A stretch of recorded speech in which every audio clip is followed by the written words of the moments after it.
Forget also go subscribe to my YouTube channel right now. You subscribe to my YouTube channel. Every goddamn 100 subscribers, I'm giving out $100. Then when we get to 10,000 subs, I'm giving out 2,000. So go ahead and do that right now, please, if you will. I'd really, really, really greatly appreciate that shit.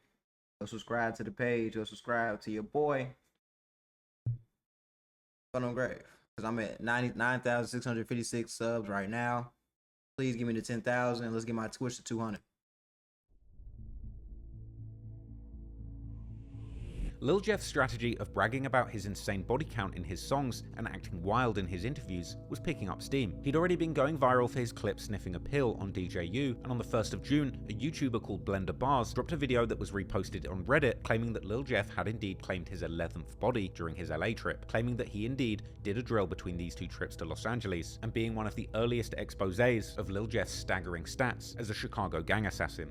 He claims to have 10 bodies at least. And we have lyrics to match up with 2 of the bodies that he proudly claims after the ops supposedly hit a lick for some of his watches. By June the 3rd, his music video for the track Should Have Saw It had 199,000 views, passing 200k the following day. Jeff was having the motion in music, and whilst this was only the beginning, he clearly had a lot of potential in the rap game. Unfortunately, however, as he often rapped himself, he was always more focused on the streets than the music, and only a few days later, he would end up on the wrong side of the sort of drills he usually was dishing out on the streets. On the 8th of June 2024, everything came crashing down for Lil Jeff and the Bloodhounds in dramatic fashion. After countless lyrics about jumping out of the car as soon as he sees his ops and shooting at them, the 8th of June was a day like no other, and in surveillance footage that was later leaked, we saw this was another day when Jeff, Q50, and another man indeed caught one of their ops, jumping out of the car outside of an address on South Rhodes Avenue, a street that Jeff and his friends had boastfully rapped about shooting up numerous times before. In the footage, if you look at the very top left of the frame, you can see a door of a car opening. This is Lil Jeff jumping out of the car, and he immediately begins shooting at a man wearing bright yellow shorts, who ducks behind a car and runs up a porch into a house, whilst being chased by Jeff, who continues shooting at him. He would then seemingly be chased by Jeff wearing a black Nike Tech hoodie and grey Nike Tech joggers and pointing a gun, with Jeff doing something that he had indeed rapped about doing numerous times, chasing an op into their own home. But at this point,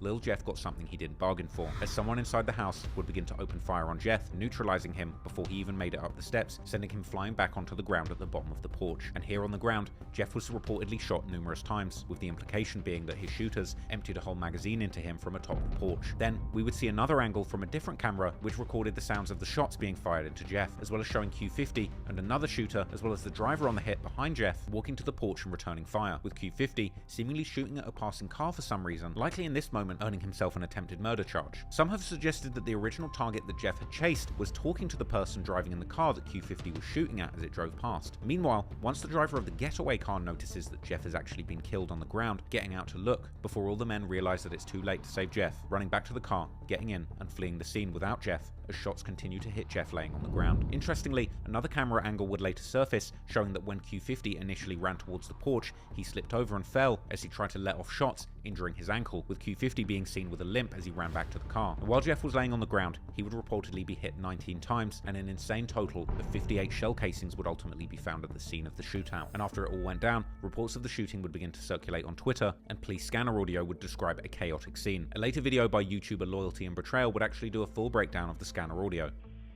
302 Sam, we're hitting 12 rounds. This is crazy. 639 I'm just listening because this is insane. Anybody go in there, be careful, this might be crossfire. And, yep. Per 310, anybody heading over there to roads, use caution because this may be crossfire, and now we getting a person shot. 6647 South Roads. 306 Sam, we got multiple casings on 6641 South Roads on the front porch and the sidewalk. Multiple shell casings, 6641 South Roads on the front and the sidewalk on the front porch as well. 6641 South Roads. Alright, they saying somebody's doing a self-transport right now. They're telling my partner on the phone. We're trying to figure out what car took them. 306 Adam. Yeah, 306 Adam. One of the residents at 6641 says they threw a guy in a car and they're on their way to the hospital. I got some blood drops on 6641. Black SUV, Adam Lincoln King, 3937, Wisconsin place, just dropped off a victim at UFC. They're going northbound on Maryland. The black SUV with Wisconsin. And it's crazy they have to go all the way from Rhodes to goddamn University of Chicago because that's the only trauma center besides the West Side, and you don't have time to drive to the West Side. It's crazy. Adam Lincoln King. black SUV, Adam Lincoln King, 3937 with Wisconsin plates. They just dropped off a victim at UFC that was shot. And that vehicle stolen.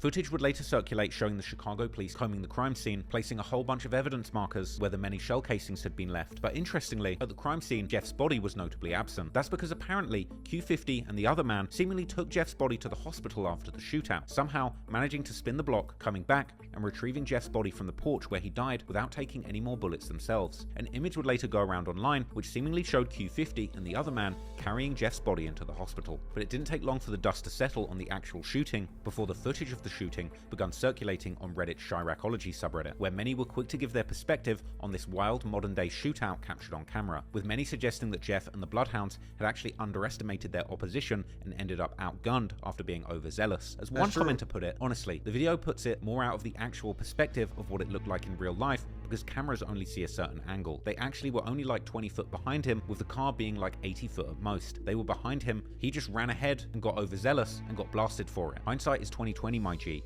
Granted, they did turn back the minute they realized there was more opposition than they thought, but by that point, they were in a full-blown shootout. Dude in the red got hit, and they were in the middle of the road with only cars for cover. Once they realized they were outgunned and got to the car, is when Jeff got fully overkilled, and the dude in the white saw it all and let the switch off a few times in a futile attempt. No one's fault but Jeff, and he literally got instant karma. For those that knew Lil Jeff and his activities in the streets, I will say this, Rico Reckless was on that whole saying, like, you know, they should have whoop-de-whoop, they should have over-whooped a little more, and they should have died. I see where he's coming from, but at the same time, it's a high-key Jeff fault, because he didn't have to chase him down like that. He got over, like, he had over 10 bodies. So this is like, he probably thinking this is another day in the office type shit. He think he just finna go, whoop, boop, you know what I mean? Do his thingy thing and then come back. But you can't, he ran up solo dolo and he got put down. He ran up trying to, you know what I'm saying, do his thingy thing, and they didn't let him do his thingy thing.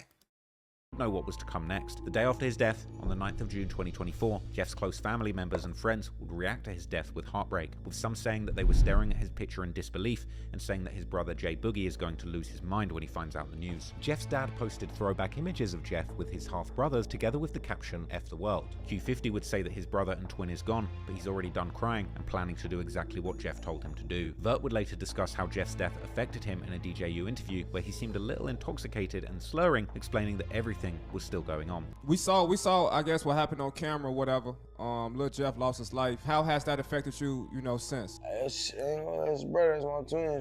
You know, I don't feel that shit hurt. It's my brother, you know? Yeah. But it's like, I can't stop. For what? I'm gonna stop for. They want me to be stopped. They want me, Yeah. Well, this shit don't stop. Shit all gonna still go on. Brother gonna live through us, It's my brother. I feel with a big face pendant on my shorty. You hear me?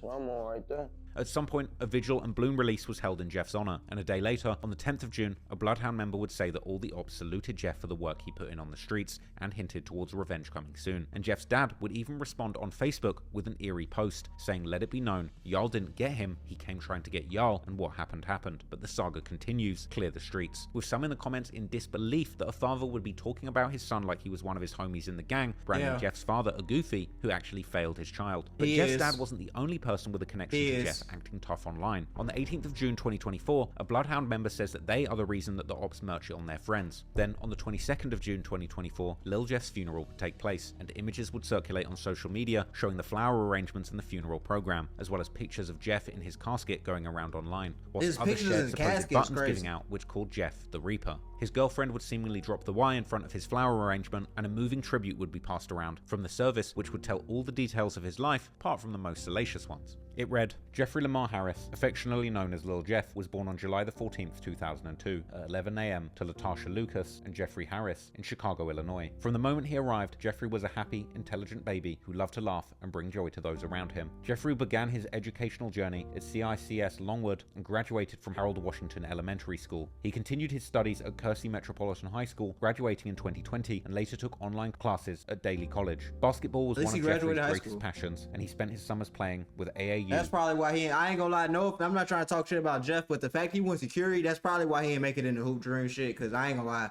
Curie, Simeon, Kenwood, Whitney Young, and like a couple other schools, it's just, if you ain't got that stick talk, Morgan Park, if you ain't got that stick talk, you just not finna, and dedicated his free time to the court, continuing his basketball career through his junior year of high school. Another favorite pastime was video gaming, where his friends fondly remember his eyes being glued to the screen. Lil Jeff was known for his deep affection and kind-hearted nature. He had a generous spirit, always willing to give his last to someone in need, and his silly side showed through his jokes and funny stories, leaving a lasting impression on anyone who spent time with him. Music was another of Jeffrey's passions, and his talent in analyzing and performing music earned him a record deal. His suave sense of style ensured that he was always in the latest fashion and newest shoes. Family was everything to Jeffrey, and he adored his niece, Ja'ala. He was always drawn back home, craving his mother's affection. Jeffrey was truly the life of the party, bringing joy to his family and friends. In 2021, Jeffrey met Peyton, and they became inseparable. Despite their growing pains, their love for each other was deep and genuine, with Peyton holding a special place in his heart. Jeffrey performed his last concert and walked into eternity on June 8, 2024. He was preceded in death by his grandmother, Regina, and loving cousins, Jamarion and Zaire.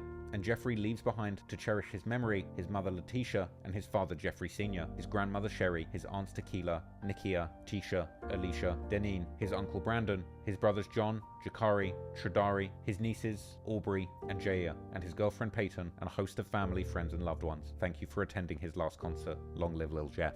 But the funeral wouldn't be without drama, however. Apparently, a fight would break out between some women who had been attending the service, with clips circulating online amid rumors that Jeff's girlfriend and his side chick had been involved in an altercation. Whilst Jeff had been laid to rest, the beef was far from over, and disrespect would still fly from surviving members. The apparently made a mural for Jeff, with 8 Trey Mob members recording themselves destroying it, followed by reports that 2 men from 8 Trey Mob were shot in retaliation within 3 hours. But despite that's why I gotta stop doing all this crazy shit. You tried to act tough on social media, got your dumb ass popped. But RIP Jeff, the whole situation surrounding this shit is crazy, but it's just best to stay out the streets, man. As long as you stay out the streets, shit like this can't happen to you.